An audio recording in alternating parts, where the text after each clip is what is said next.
নমস্কাৰ বন্ধুসকল, পুনৰ স্বাগতম জনাইছো আকৌ এটা নতুন NRC ৰিলেটেড ভিডিঅ'লৈ, য'ত মই আপোনালোকক ক'ম যে NRCৰ ARN নাম্বাৰটো যদি আপোনালোকৰ হেৰাইছে সেই নাম্বাৰটো ক'ত কেনেকৈ পাব।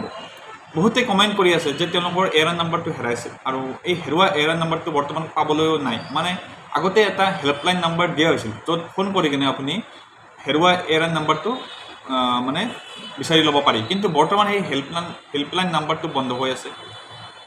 কিন্তু এতিয়া আপোনালোকৰ দুই তিনিটা উপায় আছে, মই আপোনালোকক সেই দুই তিনিটা উপায় ক'ব পাৰিম, কিন্তু মই নকওঁ যে 100% আপোনালোকে সেইটো ছাকচেছ হ'ব।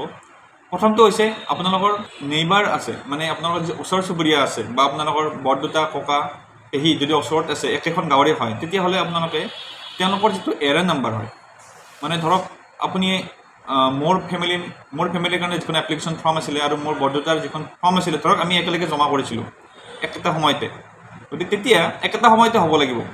তেতিয়া কি হ'ব, তেওঁৰ যিটো এপ্লিকেশ্যন ৰিচিপ্ট নাম্বাৰ আৰু মোৰ যিটো এপ্লিকেশ্যন ৰিচিপ্ট নাম্বাৰ সেইটো হয়তো একেলগে মানে ওচৰে হ'ব পাৰে, বুজি পাইছে।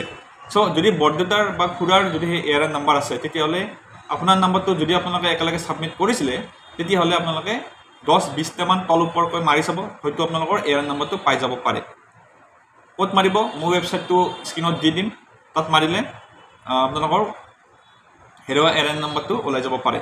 2 নম্বৰতে আপোনালোকে আপোনালোকৰ যিটো ডিষ্ট্ৰিক্টৰ DC অফিচ আছে, সেই ডিষ্ট্ৰিক্ট কমিশ্যনাৰৰ যি অফিচ, সেই অফিচত NRC এটা ব্ৰাঞ্চ আছে, আৰু NRC ব্ৰাঞ্চৰ যি NRCৰ অফিচাৰ আছে তেওঁলোকৰ লগত আপোনালোকে কথা পাতিব পাৰে, আবেদন দিব পাৰে, আৰু তেওঁলোকে হয়তো চেষ্টা কৰি কিনে আপোনালোকৰ এই কামটো উলিয়াই দিব পাৰে। কিন্তু মই 100% নকওঁ যে তেওঁলোকে পাব, কাৰণ কিছুমান ডাটা বৰ্তমান NRCৰ অফিচতো নাই, সেনেকুৱা অৱস্থা হৈছে।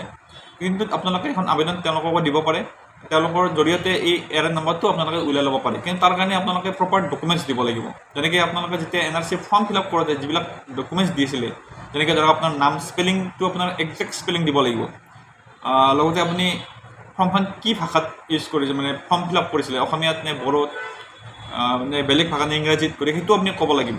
আৰু লগতে আপোনাৰ যিটো গাঁৱৰ নামটো শুদ্ধকৈ ক'ব লাগিব। মই দেখা পাইছোঁ বহুত মানুহে নিজৰ গাঁৱৰ নামটো ভালদৰে নাজানে, মানে মানুহে ক'লে হাঁহিব বা মোক মিছা বুলি ক'ব, কিন্তু মই দেখা পাইছোঁ যে মানুহে আচলতে কি কৰে, নিজৰ গাঁৱৰ যিটো চুপা বুলি আমি যেনেকৈ কওঁ বা কলনী, সেই কলনীৰ নামটো কৈ দিয়ে।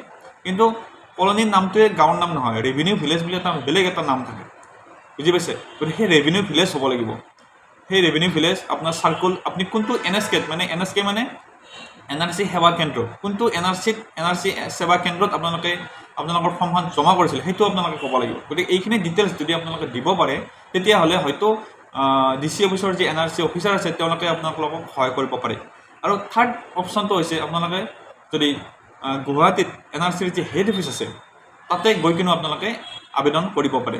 বৰ্তমান NRC হেড অফিচ বেলতলাৰ হাউচ ফিল্ডত আছে, আপোনালোকে তাতে গৈ কিনেও আবেদন কৰিব পাৰে। নিশ্চয় তেওঁলোকে আপোনালোকক সহায় কৰিব, আপোনালোকৰ হেৰুৱা ARN নাম্বাৰটো উলিয়াই দিব। ইয়াৰ বাহিৰে কিন্তু বেলেগ উপায় আৰু আপোনালোকৰ ওচৰত নাই। গতিকে ARN নাম্বাৰটো যদি আপোনালোকৰ হেৰাইছে, অতি সোনকালে এইটো উলিয়াই লওক। আৰু যদি কিবা আপোনালোকৰ জানিব লগা থাকে, তেতিয়াহ'লে নিশ্চয় কমেণ্ট কৰিব, মই আপোনালোকক সহায় কৰিবলৈ চেষ্টা কৰিম। গতিকে আজিৰ এই ভিডিঅ'টোত এইখিনিয়ে ক'ব লগা আছিলে। যদি ভিডিঅ'টো ভাল পাইছে, তেতিয়াহ'লে প্লিজ মোৰ এই চেনেলটো ছাবস্ক্ৰাইব কৰি দিয়ক, আৰু এই ভিডিঅ'টো লাইক আৰু শ্বেয়াৰ কৰিবলৈ নাপাহৰিব। ধন্যবাদ।